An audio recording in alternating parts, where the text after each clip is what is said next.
यदि आपका ड्रीम एक बड़ा आदमी बनने का है, लेकिन आप गली में बैठे ऐसे लोगों के साथ गप्पे मारते अपना वक्त बिता रहे हो जिनकी सोच आपसे बिल्कुल अलग है, जो छोटा सोचते हैं और बड़े सपने देखने में हमेशा डरते हैं, तो आपको ऐसे लोगों की संगत से हमेशा बचना चाहिए। ये बात सच है कि आप उन 5 लोगों का एवरेज हो जहां आप सबसे ज़्यादा वक्त गुजारते हो। एक ऐसी कहानी बताता हूं जिससे पता चले कि आपके ज़िंदगी में अच्छी संगत का होना कितना ज़रूरी है। किसी जंगल में एक चील का अंडा एक मुर्गी के घोंसले में आ गया। समय आने पर उस अंडे से एक चील का बच्चा निकला। वह बच्चा खुद को चूज़ा मानने लगा क्योंकि वह चूज़ों के साथ था। चील का बच्चा ठीक वैसे ही करता जैसे बाकी के चूज़े करते। कूड़े में से खाने के दाने ढूंढता, मुर्गियों जैसे बांग देता, ज़्यादा ऊपर तक उड़ने की कोशिश नहीं करता।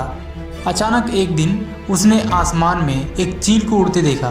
तभी उसने मुर्गी से पूछा कि कौन है वह सुंदर चिड़िया जो इतनी शान से आसमान में उड़ रहा है। मुर्गी ने जवाब दिया, वह एक तेज़ तरार आसमान में उड़ने वाली चिड़िया है, लेकिन तुम उसकी तरह नहीं उड़ सकते क्योंकि तुम एक मुर्गी हो।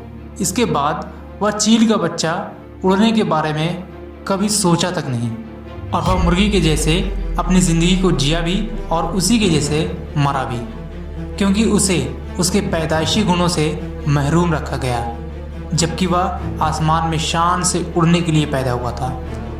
अगर आपको कामयाब लोगों की लिस्ट में शामिल होना है तो उनके तौर तरीके को सीखना होगा। ये बात तय है कि अगर आपके ग्रुप में कामयाब लोग हैं तो मुमकिन है कि आप भी कामयाब बनोगे। अगर आपके ग्रुप में बॉडी बिल्डर्स हैं तो आपकी सेहत ख़राब हो ही नहीं सकती। मुमकिन है कि आपकी बॉडी भी तगड़ी हो। आप जैसे लोगों के साथ रहोगे ठीक उसी तरह बनोगे। इसलिए आपको वैसे लोगों के बीच में रहना होगा जिनका ड्रीम सेम आपके जैसा ही हो। कहते हैं कि अगर आप अपने ग्रुप में सबसे तेज हो तो आप गलत ग्रुप में हो। आपको उन लोगों के ग्रुप में होना चाहिए जहां आप सबसे ज़्यादा डल हो।